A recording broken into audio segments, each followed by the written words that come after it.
하나님께서 오늘 우리에게 주시는 말씀 마가복음 10장 32절에서부터 45절까지 말씀입니다. 마가복음 10장 32절에서부터 45절까지 말씀, 하나님의 말씀 교독하겠습니다. 예루살렘으로 올라가는 길에 예수께서 그들 앞에 서서 가시는데 그들이 놀라고 따르는 자들은 두려워하더라. 이에 다시 12 제자를 데리시고 자기가 당할 일을 말씀하여 이르시되, 보라, 우리가 예루살렘에 올라가니 사장들과 서기관들에게 넘겨짐에 그들이 죽이기로 결의하고 이방인들에게 넘겨주겠고 그들을 능욕하며 침뱉으며 채찍질하고 죽일 것이나 그는 3일 만에 살아나리라 하시니라. 세베대의 아들 야고보와 요한이 주께 나와 여짜오되, 선생님이여, 무엇이든지 우리가 구하는 바를 우리에게 하여 주시기를 원하옵나이다. 이르시되, 너희에게 무엇을 하여 주기를 원하느냐? 여짜오되, 주의 영광 중에서 우리를 하나는 주의 우편에 하나는 좌편에 앉게 하여 주옵소서. 예수께서 이르시되, 너희는 너희가 구하는 것을 알지 못하는도다. 내가 마시는 잔을 너희가 마실 수 있으며 내가 받는 세례를 너희가 받을 수 있느냐? 그들이 말하되, 할 수 있나이다. 예수께서 이르시되, 너희는 내가 마시는 잔을 마시며 내가 받는 세례를 받으려니와 내 좌우편에 앉은 것은 내가 줄 것이 아니라 누구를 위하여 준비되었든지 그들이 얻을 것이니라. 10 제자가 듣고 야고보와 요한에 대하여 화를 내거늘 예수께서 불러다가 이르시되, 이방인의 집권자들이 그들을 임의로 주관하고 그 고관들이 그들에게 권세를 부리는 줄을 너희가 알거니와 너희 중에는 그렇지 않을지니 너희 중에 누구든지 크고자 하는 자는 너희를 섬기는 자가 되고 너희 중에 누구든지 으뜸이 되고자 하는 자는 모든 사람이 종이 되어야 하리라. 인자가 온 것은 섬김을 받으러 함이 아니라 도리어 섬기려 하고 자기 목숨을 많은 사람의 대속물로 주려 함이니라. 아멘. 제가 잘 보이시나요? 근데 저는 여러분들이 조금 이렇게 부셔요, 눈이. 한번 꺼볼게요. 이걸 끊는 건 아니고요.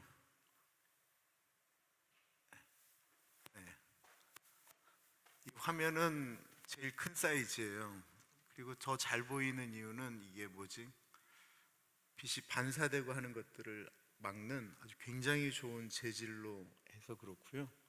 공사는 금요일쯤 끝날 것 같은데, 저 등 떨어지고 하는 거는 그분이 아무리 고쳐도 저게 너무 오래돼 가지고 잘 안 되는 것 같습니다. 제가 사실 이런 거 별로 안 좋아하는 건 제 얼굴은 조명 때문에 잘생기고 뭐 이러는 게 아니기 때문에.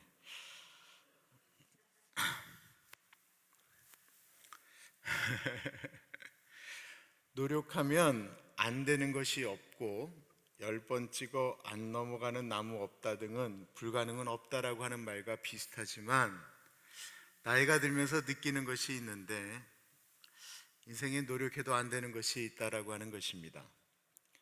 중세시대에 살리에르라고 하는 천재에 가까운 천재라고 불렸던 음악가가 있었습니다. 이 살리에르는 천재형이 아닌 노력형 음악가였습니다. 그는 신앙적으로도 굉장히 하나님을 사랑하는 분이었고요, 음악적으로도 최선을 다하는 분이었습니다.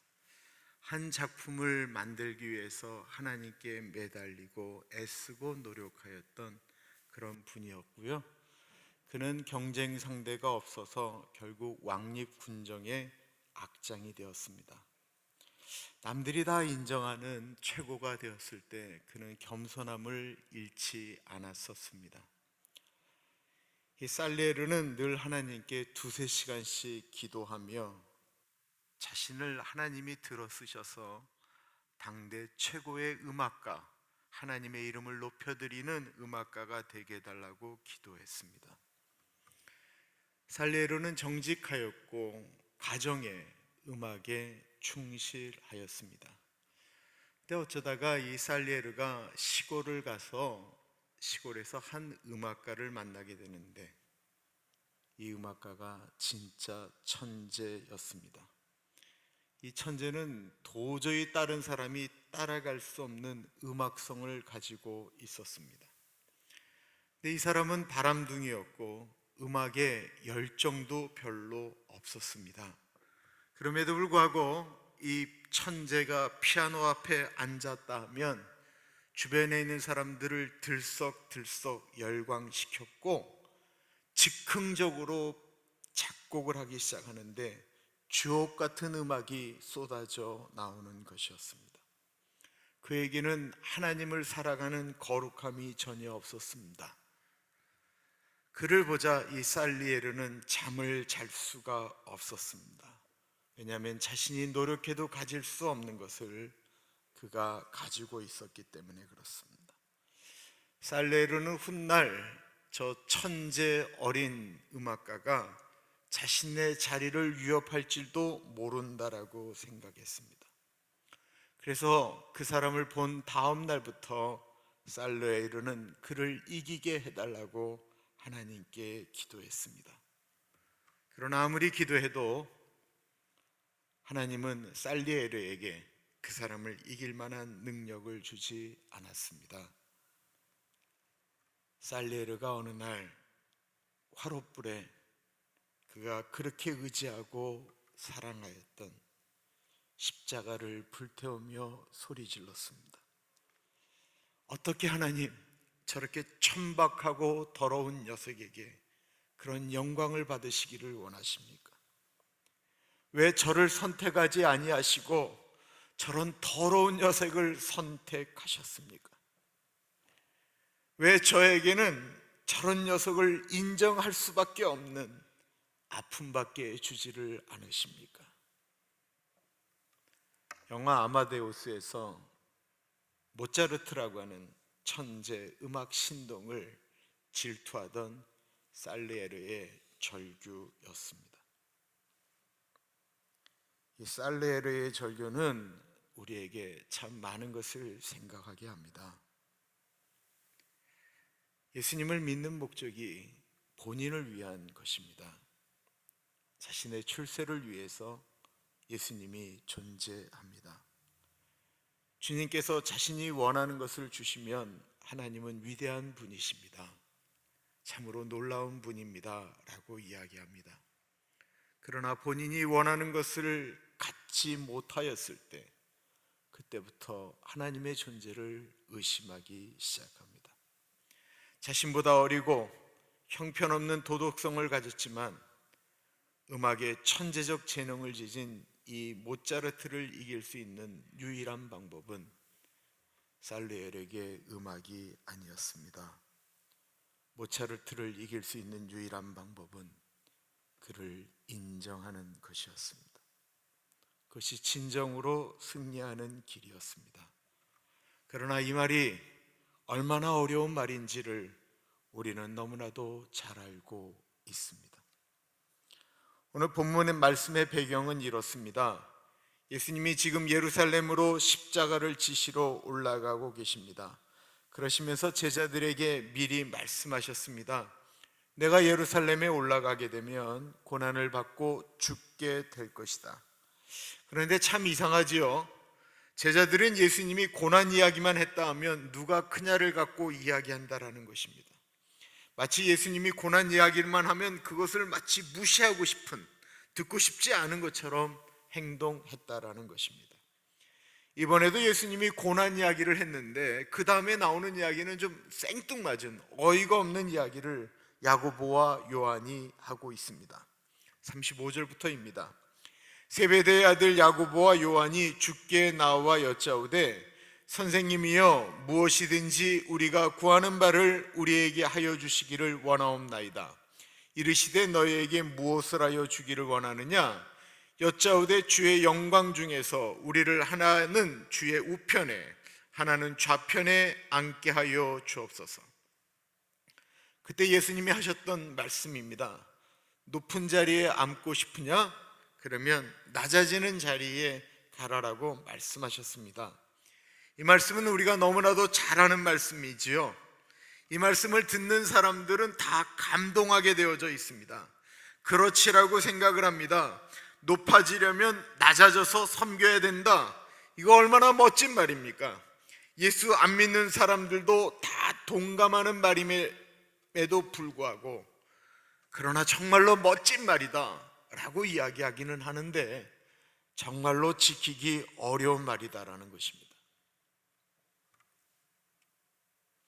우리는 예수님께서 이 말씀을 어떻게 하셨는지 잘 알고 있습니다. 그 예수님이 원하는 섬기는 사람이라고 하는 것은 어떤 것입니까? 섬기는 사람이 되려고 하면 먼저 우리가 섬기겠다고 해서 섬겨지는 것이 아닙니다. 우리의 가치관이라고 하는 것은 우리가 머릿속에 이 세상을 살아가는, 내가 살아가는 기준, 가치는 여기 있다라고 하는 것을 가치관이라고 하잖아요. 가치관이 달라야 가능하다라는 것입니다.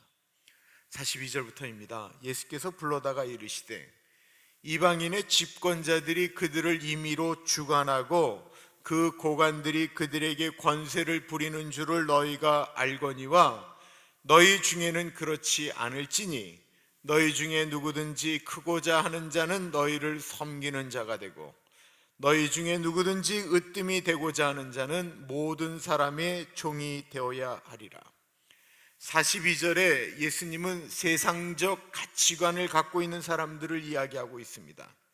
세상에 힘을 가진 사람들은 밑에 사람들을 마음껏 대하고, 권력을 쥔 사람들이 권력 없는 사람들을 마음껏 유린하면서 힘자랑하고 그것이 높은 것이다라고 생각하지만, 예수 믿는 너희들의 가치관은 달라야 할 것이니 너희들이 누구든지 크고자 하는 자는 너희를 섬기는 자가 되고 1등이 되고자 하는 자는 모든 사람의 종이 되어야 한다.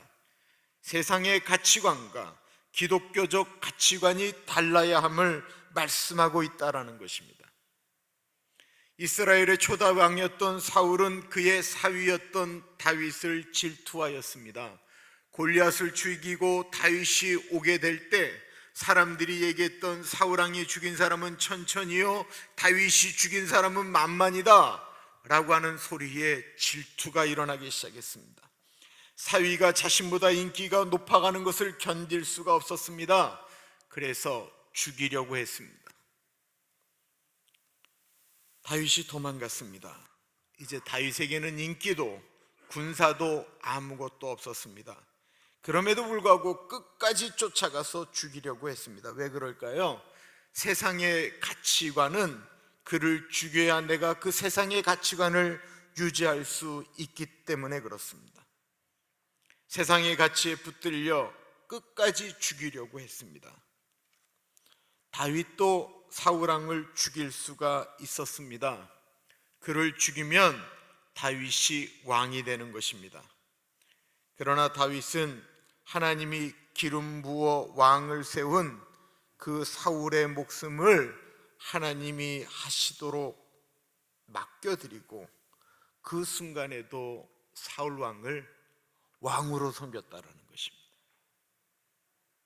기독교적 가치관인 것입니다. 예수님이 이 세상에서 사람들을 섬겼습니다. 하나님이 하나님의 나라에서 인간의 모습으로 오셔서 사람과 같이 사신 것도 대단하지요. 그것만으로도 엄청난 섬김입니다. 그런데 더 큰 섬김은 예수님이 원치 않으셨던 자리까지 섬긴 것입니다. 바로 겟세마네 동산의 기도였지요. 하나님, 그 자리만큼은 저도 싫다라는 것입니다. 제가 그만큼 사람을 섬겼으면 됐지 그들에게 조롱받고 침뱉음 받고 무시당하고 그리고 십자가 지는 것은 싫습니다. 그러나 나의 원대로 마옵시고 아버지의 뜻대로 하옵소서. 예수님의 섬김은 죽는 순간까지였습니다. 마더 테레사 수녀님이 어느 상처가 나 골마 터진 아이의 몸에서 고름을 짜고 있었습니다. 이미 그때 마더 테레사는 노벨 평화상을 받은 유명 인사 중에 유명 인사였고, 우리가 마더 테레사 모르는 분은 안 계시죠. 그런 분을 같이 섬겼더니 보고는 물었습니다. 수녀님, 당신은 높은 자리에서 편안히 사는 사람들을 볼 때 부러운 마음이 들지 않으시나요? 이런 삶에 만족하십니까? 이 질문에 마더 테레사가 너무나도 유명한 말씀을 하셨습니다. 허리를 굽히고 섬기는 사람에게는 위를 쳐다볼 시간이 없습니다. 예수님이 말씀하셨습니다. 너희 중에는 그렇지 않을지니 너희 중에 누구든지 크고자 하는 자는 너희를 섬기는 자가 되고, 너희 중에 누구든지 으뜸이 되고자 하는 자는 모든 사람의 종이 되어야 하리라. 인자가 온 것은 섬김을 받으려 함이 아니라 도리어 섬기려 하고 자기 목숨을 많은 사람의 대속물로 주려 함이니라. 아이들이 자라나지요. 자랄 때의 특징은 먹는 것이 달라진다라는 것입니다. 아기 때는 우유를 먹습니다. 우유병을 끼고 살지요. 그러나 나이가 5살, 6살, 7살이 되면 그때도 우유를 먹으면 되겠습니까? 20살이 되어서도 그렇게 행동하면 되겠습니까? 아이의 자라난다라고 하는 것은 무엇일까요?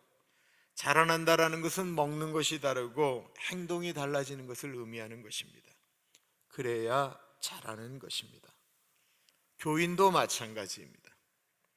처음 교회에 오면 모든 분들이 그에게 우유를 먹입니다. 따뜻하게 대하고 안 나오면 전화해주고 밥도 사주고, 우리 교인들 다 그렇게 잘하지요. 그러면 사람들이 다 천사처럼 보입니다. 그런데 교회 생활이라고 하는 것은 익숙해지기 시작하면 사람들의 단점도 보이게 됩니다. 1년, 2년 지나가게 되면 사람들이 자신에게 보였던 관심도 조금씩 사라져 가게 됩니다. 그때 우리는 생각해야 됩니다. 이제는 내가 다른 사람들을 섬길 때가 되었구나. 이것이 우리가 신앙이 자라는 모습이다라는 것입니다. 교회 생활 수십 년을 했는데도 늘 자기 기준에서 좋은 사람, 싫은 사람, 삐지고 안 삐지고 늘 높은 데 올라가 있으려고 하고 대접받으려고 하면 그거 어떻게 하겠습니까? 그것은 예수님을 믿는데 잘하지 않는 것과 똑같은 것입니다. 오늘 본문에 나오는 요한과 야고보가 그런 사람입니다. 너무 놀랍지 않습니까? 다른 사람도 아닌 예수님을 3년 반이나 따라가고 이제 십자가 지기 전인데도 불구하고 그들의 사고 자체는 내가 어떻게 하면 대접받느냐, 여기에 머물러 있었다라는 것입니다. 예수님을 잘 믿는 성숙한 사람이 되었다라고 하는 것은 잘 섬기는 사람이 되었다라는 것을 의미하는 것이 분명합니다. 기도를 얼마나 잘하느냐, 그거 성숙함의 척도 아닙니다. 기도는요, 연습하면 잘하게 되어져 있습니다. 여러분, 기도는 정말 연습하면 잘 되게 되어 있습니다. 찬양을 얼마나 잘하느냐, 그거 성숙함의 척도 아닙니다. 손 들고 찬양해도 그 안에서 변화되지 않은 음란함이 얼마나 많은지 모릅니다. 예수 잘 믿는 변화의 척도는 내가 얼마나 낮아져서 사람 섬길 수 있느냐라고 하는 것입니다. 훗날 우리가 천국에 올라가면 우리에게 주님이 하신 말씀이 있습니다. 제가 마태복음 25장 너무 놀랍게도 지금 근 2주 동안 거의 매주 설교할 때마다 이 말씀을 하게 됩니다. 천국에 가서 상 받는 사람에 대한 이야기를 이렇게 기록하고 있습니다. 그때 임금이 그 오른편에 있는 자들에게 이르시되, 내 아버지께 복받을 자들이여, 나와 창세로부터 너희를 위하여 예비된 나라를 상속하라. 내가 줄일 때에 너희가 먹을 것을 주었고, 목마를 때에 마시게 하였고, 나그네 되었을 때에 영접하였고, 벗었을 때에 옷을 입혔고, 병들었을 때에 돌아보았고, 옥에 갇혔을 때에 와서 보았느니라. 이에 의인들이 대답하여 가로되 주여 우리가 어느 때에 주의 줄이신 것을 보고 공개하였으며 목마르신 것을 보고 마시게 하였나이까? 어느 때에 나그네 되신 것을 보고 영접하였으며 벗으신 것을 보고 옷 입혔나이까? 어느 때에 병드신 것이나 옥에 갇히신 것을 보고 가서 배웠나이까 하리니 임금이 대답하여 가라사대 내가 진실로 너에게 이르노니 너희가 여기 내 형제 중에 지극히 작은 자 하나에게 한 것이 곧 내게 한 것이니라 하시고, 마태복음의 25장에 또 이런 이야기가 나옵니다. 주님, 제가 주님의 이름으로 귀신을 쫓아냈습니다. 주님, 제가 주님의 이름으로 선지자 노릇했습니다. 그런데 주님이 말씀하고 계시는 것입니다. 나는 너를 도무지 모르겠다. 섬기지 않는 삶의 비참함을 말씀하고 있는 것입니다. 천국을 소유한 사람의 모습은 섬기는 사람이다라는 것입니다. 그런데요, 제가 오늘 여러분들에게 정말로 고민하며 말씀하는 거고 싶은 것이 있습니다. 여기까지는 일반적인 해석입니다. 그런데 말씀을 묵상하는데 정말 섬긴다라고 하는 것이 어디까지고 무엇인가를 정말로 고민하게 되었습니다. 무조건 다른 사람들을 이렇게 섬겨주는 것을 주님이 지금 말씀하고 계시는 것인가? 다른 사람에게 맞춰주고 그의 비율을 맞춰주고 그가 잘 되도록 해주는 것이 정말 섬김인가? 라고 하는 것입니다. 과연 그것이 섬김입니까? 리더가 밑에 사람을 대신해서 설거지하고 굳은 일 다 하고 하는 것이 정말 그게 섬김의 그 결론입니까? 그것이 섬김의 진짜 모습입니까? 무조건 밥을 사는 사람이 그것이 섬기는 사람의 진짜 모습입니까? 말도 안 되는 소리를 다 들어주고 그 말도 안 되는 부탁을 들어주고 해결해주면 그것이 섬김일까요? 그런데 저는 목회하면서 정말 예수님의 사랑 때문에, 예수님의 말씀 때문에 그렇게 애쓰고 노력하다가 끝내 섬김만 바뀌겠다라고 하는, 섬김만 받고 도리어 거기에 대해서 이랬다 저랬다라고 말하는 사람 때문에 상처받고 결국은 소위 말하는 번아웃 돼버렸어. 섬김의 자리를 내려놓는 많은 분들을 보았습니다. 그분들이 신앙이 없어서 아니었습니다. 지쳐버린 것이었습니다.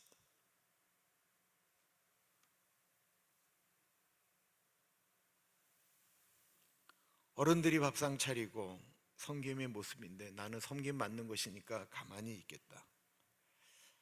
그 한두 번은 보기 좋은데요, 끝까지 계속 그러면 계속 그 일이 이루어지지 않습니다.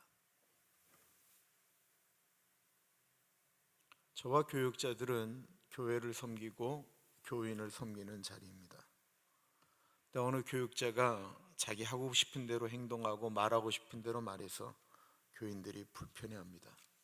그럼 제가 그 교육자를 섬기고 교인들을 섬기는 것은 어떠한 것입니까? 제가 교육자를 다스리는 것이 교인들 섬기듯 교육자를 저보고 섬기라고 얘기하는 건 교육자 섬기는 게 아닙니다. 그 교육자가 훗날 담임 목사가 되도록 따끔하게 가르치고 혼내고 결국 안 되면 그것까지도 다스리는 것이 교인 섬기고 교육자 섬기는 것입니다.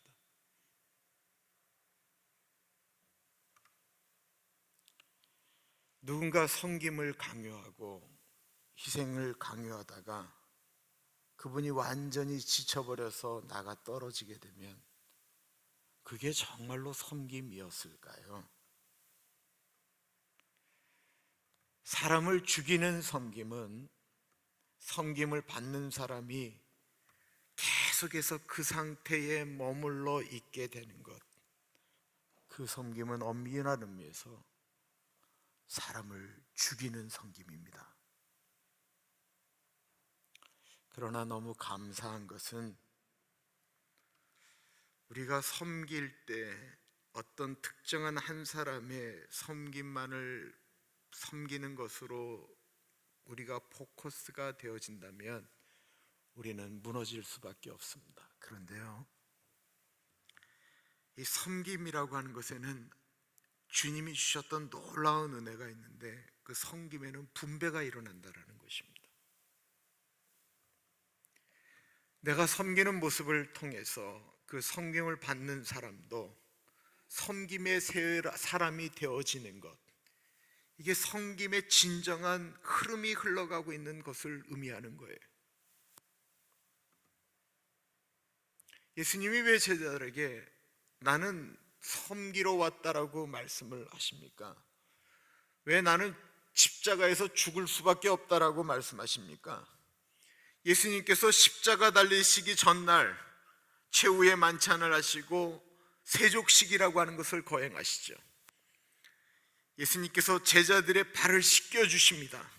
섬김의 진정한 모습을 보여주셨습니다. 그리고는 그걸로 끝난 게 아니에요. 예수님께서 제자들에게 이렇게 말씀하고 계세요.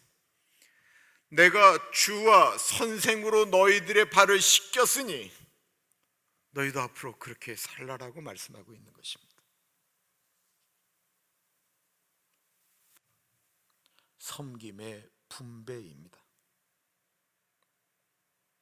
이 섬김의 분배가 일어나는 데에는 시간이 필요합니다.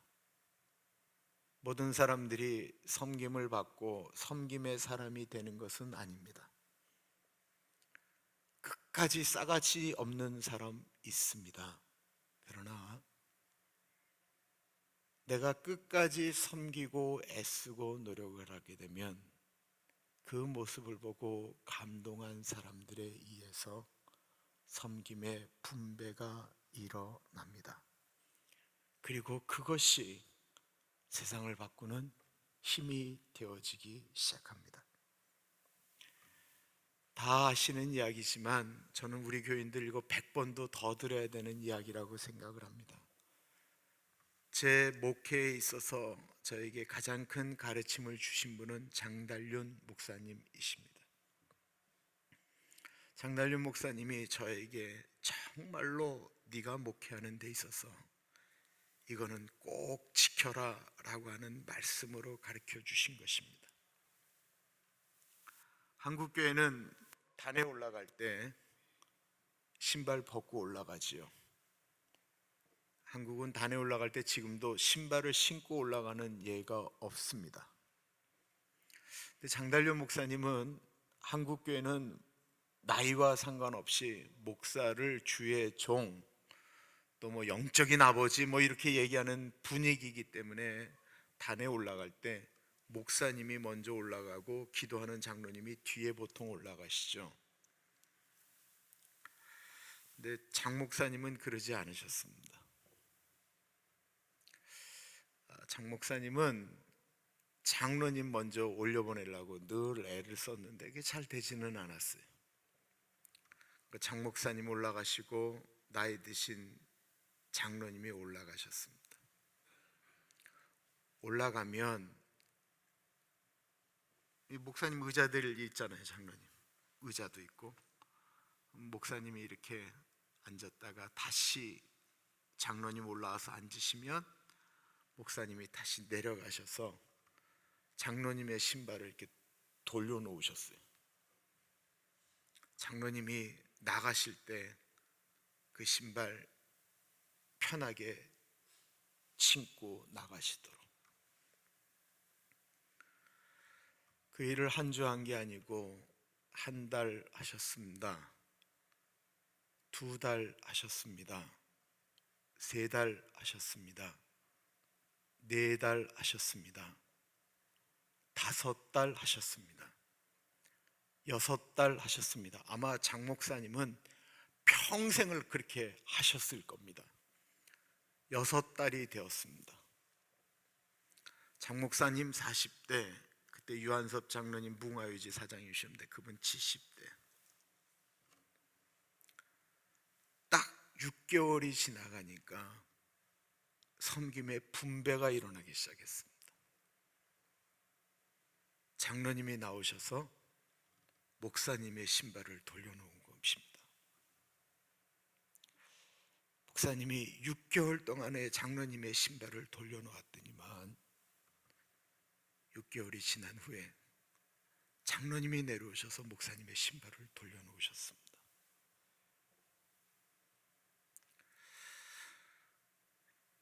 여러분, 6개월 누구 신발 돌려놓으실 수 있어요? 이게 쉽습니까? 한두 번 뭐 이렇게, 물론 장로와 목사의 관계니까 그럴 수 있다고도 할 수 있습니다. 그런데요, 장로님이 목사님 다시 내려와서 목사님의 신발을 돌려놓는 그 일부터 해서 교회의 기류라는 것이 바뀌기 시작했습니다.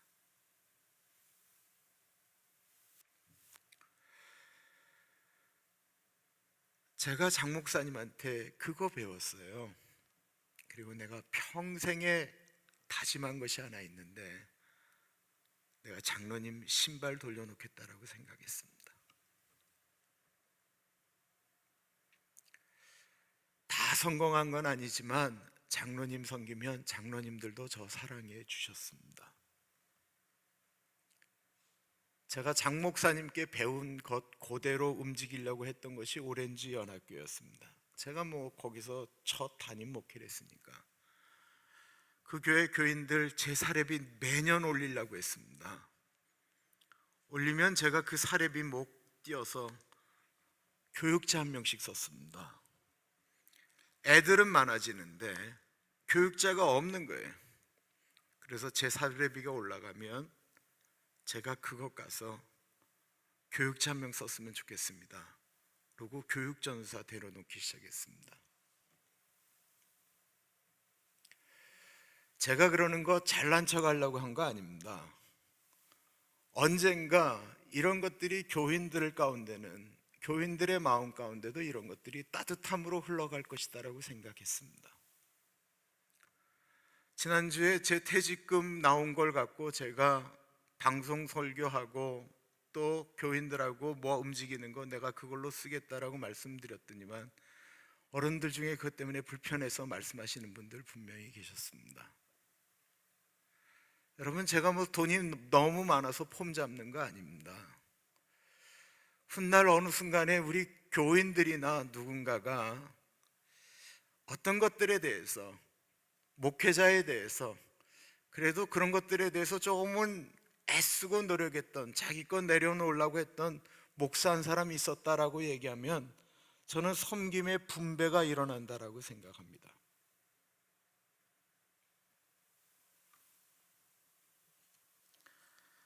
교회를 따뜻하게 만드는 것 결코 쉬운 것 아닙니다. 한두 번 할 수 있지만 싸가지 없는 사람 당할 수 없습니다. 싸가지 없는 사람에게 계속해서 집중하면서 저 사람 바꿔놓겠다라고 얘기하면 우리는 분명히 실패할 것입니다. 그러나 우리가 섬김의 모습으로 나아가게 되면 분명히 누군가는 그것을 보고 나도 예수 믿는 사람으로 저렇게 살겠다라고 얘기하는 섬김의 분배가 분명히 일어나게 될 것입니다.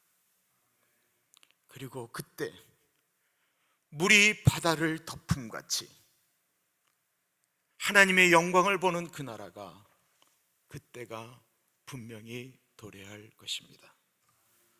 기도하겠습니다.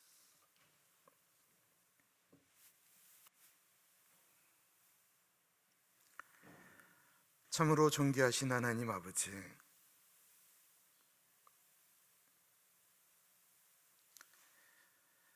섬기러 오신 예수님, 그 섬김에 대해서 참 좋은 말이다라고 생각되어지고, 주님, 그것이 진짜 옳지요. 누구나 들어도 다 따뜻한 얘기고 1등이 데려가면 섬겨야 된다라고 하는 말씀 다 잘 알겠는데 우리의 삶 가운데 적용하는 것이 너무 쉽지가 않고 어려울 때가 너무 많습니다. 하나님 아버지, 나 혼자의 외로운 섬김에 나아간다면 고통받을 텐데 이 가나안 교회에 곳곳에 섬김의 모습으로 살아가려고 애쓰고 노력하는 귀한 주님의 백성들, 또 그 모습을 보면서 나도 저분처럼 저렇게 멋지게 예수 좀 믿고 싶다 라고 이야기하는 분들이 만들어지기 때문에 하나님 이 땅의 섬김의 아름다운 간증은 계속 흘러가리라 믿습니다.